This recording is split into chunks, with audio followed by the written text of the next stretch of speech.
السلام علیکم۔ بسم اللہ الرحمن الرحیم۔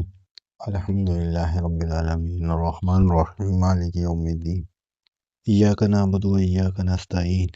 اہدنا الصراط المستقیم صراط الذین انعمت علیہم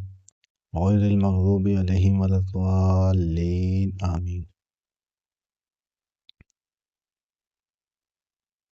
یا اللہ، ہم تیری عبادت کرتے ہیں، تجھی سے مدد مانگتے ہیں، چلا ہمیں اس سیدھے رستے پہ جس پہ تیرا انعام ہوا، بچا اس رستے سے جس پہ تیرا غضب ہوا۔ آغاز کرتے ہیں ہم اپنے بیان کا اس حدیث کے ساتھ۔ نبی کریم صلی اللہ علیہ وسلم ممبر شریف ہے، نیچے اترتے وقت پہلے سٹیپ پہ جب آپ نے قدم رکھا تو آپ نے کہا آمین، دوسرے پہ قدم رکھا پھر کہا آمین، تیسرے پہ قدم رکھا پھر کہا آمین۔ صحابہ کرام یہ دیکھ کر تشویش کا شکار ہو گئے اور ان کو بے پناہ اشتیاق اور مسرت ہونے لگا اس بات کا کہ یہ کیا ماجرا تھا۔ آپ صلی اللہ علیہ وسلم نے غیب میں رہتے ہوئے، کچھ نہ دیکھتے ہوئے، جو ہمیں کچھ نہ نظر آیا نہ سنائی دیا، آقا صلی اللہ علیہ وسلم کس کا جواب دیا، کیوں آمین کہا، اس کا آپ کو بہت اشتیاق ہوا۔ صحابہ کرام رضی اللہ تعالیٰ عنہ نے آقا صلی اللہ علیہ وسلم سے انتہائی مؤدبانہ عاجزی و انکساری کے ساتھ کہا، آقا صلی اللہ علیہ وسلم آپ پر سلام ہو، درود ہو، میرے ماں باپ آپ پر قربان ہو۔ ہمیں بہت اشتیاق ہے اس بات کو جاننے کا کہ آپ ممبر شریف سے تشریف لاتے ہوئے جو 3 مرتبہ آمین کہا، اس کا کیا سبب تھا۔ ہمیں بھی اس پر نور روشن علم سے منور فرمائیے۔ تو آپ نے بولا ہاں ضرور۔ تو آپ نے ارشاد فرمایا کہ جب میں پہلے سیڑھی پہ،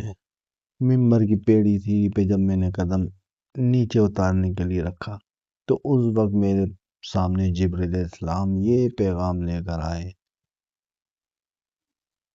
کہ یا حبیب مصطفیٰ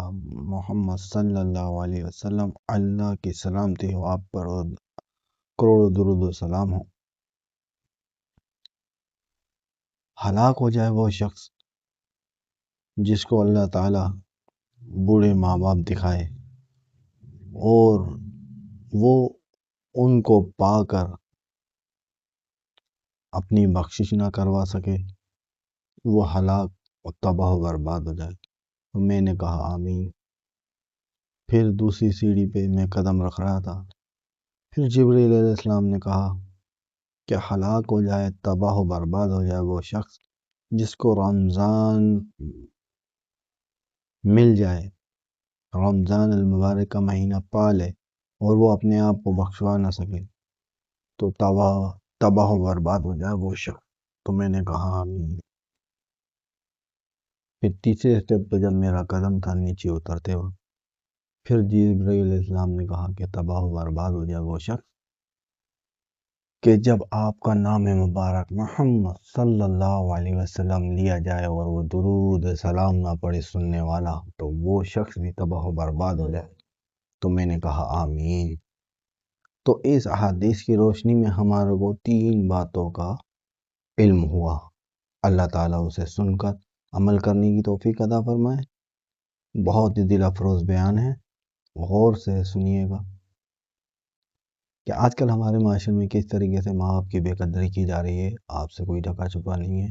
اس میں شاید میں بھی ہوں، آپ بھی ہوں، کہیں نہ کہیں ہم سے بھی کوئی غلطی کوتاہیاں ہوتی ہوں، کوئی لرزشیں ہوتی ہوں، کوئی بے ادبی ہو جاتی ہو، تو ہمیں اس بات کا خیال رکھنا چاہیے اور اللہ سے ہمیشہ ڈرتے رہنا چاہیے کہ رمضان شریف کا اہتمام نہ کرنا، آقا کا نام لیا جائے درود نہ پڑھنا، اور اپنے ماں باپ کے ساتھ حسن سلوک نہ کرنا، یہ تباہ و برباد اور ہلاک ہونے کے اسباب ہیں، جس پر جبرائیل علیہ السلام نے ارشاد فرمایا کہ تباہ و برباد ہو جائے وہ شخص جو اپنے ماں باپ کو پائے بڑھاپے میں یا دونوں میں سے کسی ایک کو، اور وہ ان کی خدمت، شفقت، محبت، درگزری کے ساتھ معاملہ نہ کرے، ان کی محبت نہ پائے، ان کی دعائیں نہ لے سکے، اور اس قدر اتنی عاجزی انکساری کے ساتھ، اتنی صداقت اور سچائی کے ساتھ کہ ان کا دل باغ باغ ہو جائے اور دل سے ان کی دعا نکلے، یا اللہ تو میری اولاد کی مغفرت فرمانا، جیسے تو نے اگلوں کی ہم سے پہلے آنے والوں کی، ہم سے پہلے ایمان لانے والوں کی، ایسے ہی تو میری اولاد کی بھی بخشش فرما دے۔ تو لوگ اپنے ماں باپ کی صحیح طریقے سے وہ قدر نہیں کرتے ہیں۔ ہمیں ڈرنا چاہیے اللہ سے، اللہ کے عذاب سے، کیونکہ نبی کریم صلی اللہ علیہ وسلم نے جبرائیل علیہ السلام کے الفاظوں پر آمین کہا ہے۔ کس نے کہا ہے؟ محبوب رب محمد مصطفیٰ صلی اللہ علیہ وسلم خاتم النبیین، آپ نے جو کہہ دیا وہ حق ہے اور وہ ہو کے رہتا ہے۔ تو ہمیں اس بات کا اہتمام کرنا چاہیے کہ رمضان شریف آ رہے ہیں اور ہم نے خوب اس کا اہتمام کرنا ہے،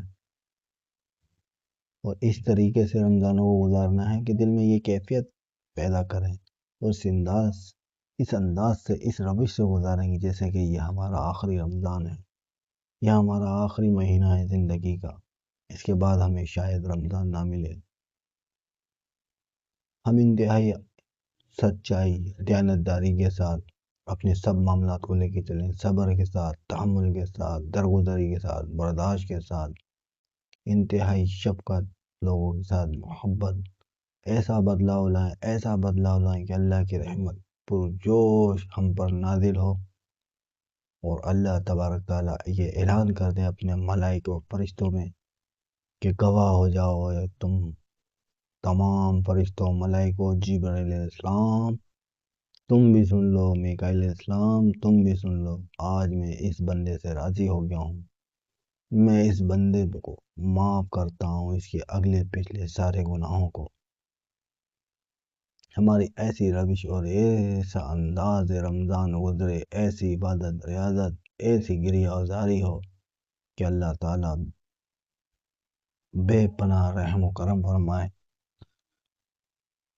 رمضان کی بہت زیادہ فضیلتیں ہیں، بہت زیادہ فضیلتیں ہیں، میں تو صرف آپ کو ڈر سنا رہا ہوں، فضیلتیں تو بہت علماء کرام نے بیان کی، میں تو نہ عالم ہوں نہ فاضل ہوں، میں تو ایک ادنا سا جہانگیری سپاہی ہوں، میں آپ کو وہ ڈر سنا رہا ہوں جو کہ جبرائیل علیہ السلام نے ارشاد فرمایا کہ ہلاک ہو جائے وہ شخص جس کو بوڑھے ماں باپ ملیں اور وہ ان کی خدمت کر کے اپنے آپ کو اللہ کے حضور بخشوا نہ سکے۔ تو نبی کریم صلی اللہ علیہ وسلم نے کہا آمین، تو اس بات سے میں آپ کو ڈرا رہا ہوں۔ پھر دوبارہ جبرائیل علیہ السلام نے کہا کہ تباہ و برباد ہو جائے وہ شخص، ہلاک ہو جائے جسے رمضان ملے اور وہ غفلت میں گزارے اور اپنی بخشش نہ کروا سکے، تو ہلاک ہو جائے، تباہ و برباد ہو جائے وہ شخص۔ آقا صلی اللہ علیہ وسلم نے فرمایا آمین۔ اور پھر جبرائیل علیہ السلام نے ارشاد فرمایا ہلاک ہو جائے وہ شخص، تباہ و برباد ہو جائے